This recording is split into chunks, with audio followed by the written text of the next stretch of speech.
Bien, vamos a entablar contacto con el periodista y analista internacional Claudio Fantini.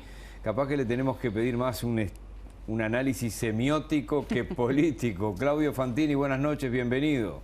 ¿Qué tal? Un gusto saludarlos, Miguel y Rosario. ¿Cómo les estás, va? Claudio? Muy bien, gracias. Porque seguro, ¿qué revela este cúmulo de actitudes y sobre todo la última en el que termina sacándose el tapaboca? Es impresionante, ¿no? Lo primero que uno tiene para decir es que Bolsonaro con COVID es igual a Bolsonaro sin COVID. Claro. Es muy bueno. El hombre que negaba, porque su actitud era el negacionismo, ¿no es cierto? El negacionismo con la gravedad del COVID, el negacionismo con la impresionante capacidad de contagio del coronavirus. Bueno, ahora practica el negacionismo con su propio estado de salud, actúa como si no fuese absolutamente nada, ¿no? Yo creo que fue muy reveladora esa pequeña charla con la prensa, porque fue una demostración inmensa de necedad. Nunca vi que sea tan grave decir estoy bien, ¿no? Aparentemente son dos palabras que juntas no pueden significar nada malo. El presidente de Brasil dijo estoy bien, y sin embargo en este caso es una mala noticia. No que esté bien, sino que evidentemente por la necedad que demuestra y por el negacionismo que tiene frente a la gravedad del coronavirus, si no llega a tener que pasar por una terapia intensiva, como en su momento pasó Boris Johnson, lo que influyó en un cambio de posición frente al coronavirus del primer ministro británico, si ese no es el caso de Bolsonaro y puede sobrellevar la infección manteniéndose de pie, manteniéndose en actividad, si no tiene que pasar por una unidad de terapia intensiva y estar atado por un tiempo a un respirador, se va a considerar a sí mismo una prueba corpórea de que tiene razón y que el COVID-19 es solamente una gripecina, ¿no? Eso es lo lamentable. Por eso en este caso, esas dos palabras juntas que nunca pueden significar nada malo, en este caso sí, porque pueden ser el anuncio de la necedad con la que va a actuar.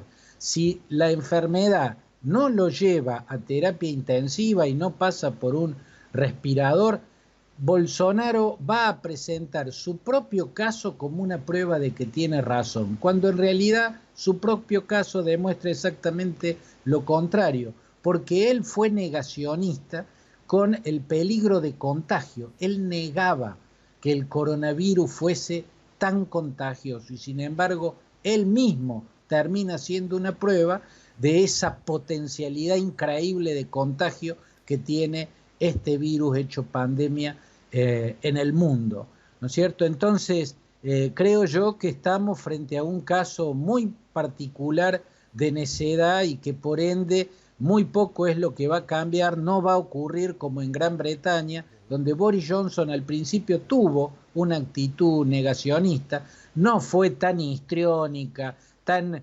grotesca incluso y tan militante como la de Bolsonaro. Bolsonaro saboteó todas las medidas de distanciamiento social, no solo las cuarentenas que aplicaban los estados, saboteaba las medidas de distanciamiento social, convocando manifestaciones donde no imponía una distancia entre las personas, llamando a no usar barbijo y no usando barbijo. Él mismo recién se lo tuvo que poner hace pocos días porque fue el fallo de un juez el que lo obligó a ponerse un barbijo.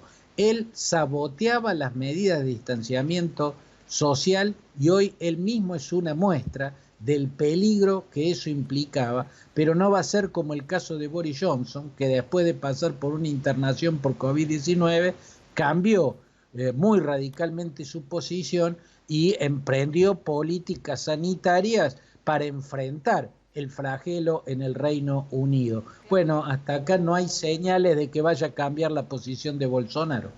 Y justamente ante este panorama que tú presentás, ¿qué consecuencias va a traer? Porque él no cambia su postura, la necedad sigue sobre la mesa, claramente, pero el país paga las consecuencias. Es el presidente, más allá que los gobernadores han tomado medidas drásticas frente a medidas que el gobierno no ha adoptado. Así es, Rosario. Él se va a usar a él mismo si no llega a pasar por una situación medianamente grave como un ejemplo de que es una gripecita que no afecta en lo más mínimo, negando los casi 70.000 muertos. O sea, hay casi 70.000 muertos en Brasil, ¿no? Y sin embargo, él está preparando el terreno para presentarse como ejemplo de que él tenía razón y que no es un tema peligroso. Y eso repercute o se ve claramente en el Ministerio de Salud. Es el único país en el mundo, o uno de los pocos países en el mundo, en el cual el presidente anuló prácticamente al Ministerio de Salud en el medio de una pandemia. Él lo anuló, saboteó las medidas del primer ministro de Salud que tuvo, que era el doctor Luis Enrique Mandetta, hasta que lo terminó echando, saboteó al segundo, que era el oncólogo Nelson Teich, porque Teich sostenía que había que aplicar cuarentenas y distanciamiento social, hasta que él lo terminó echando, y hoy por hoy el Ministerio de Salud está acéfalo, quedó en manos de un militar que no tiene idea de política sanitaria, es el general Pazuello, el general Eduardo Pazuello. Yo creo que esa es una postal que muestra claramente el negacionismo que Bolsonaro tiene hacia este que es el principal drama en el mundo. Yo no sé cómo hace para evadir este drama, porque ningún ser humano puede evadirse del coronavirus. Comprender el televisor, internet, la radio, abrir el diario o lo que sea,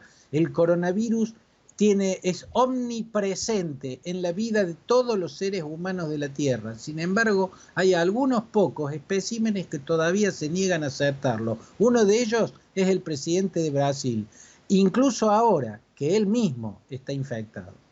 Muy bien, veremos cómo sigue esto en Brasil. Es muy preocupante, te podrás imaginar, para un país tan pequeño como el nuestro, la situación que tienen ustedes en la provincia de Buenos Aires. Y la del otro lado, en Brasil, es algo que preocupa y que contrasta con lo que está pasando aquí. Ojalá pronto te podamos tener acá en Montevideo. Claudio, te mandamos un abrazo. Ojalá que sí. Extraño ir para allá y espero poder hacerlo pronto, ¿eh? Que pases muy bien. Que pases bien, Claudio. Un abrazo. Es momento de una pausa en BTV Noticias. Ya volvemos.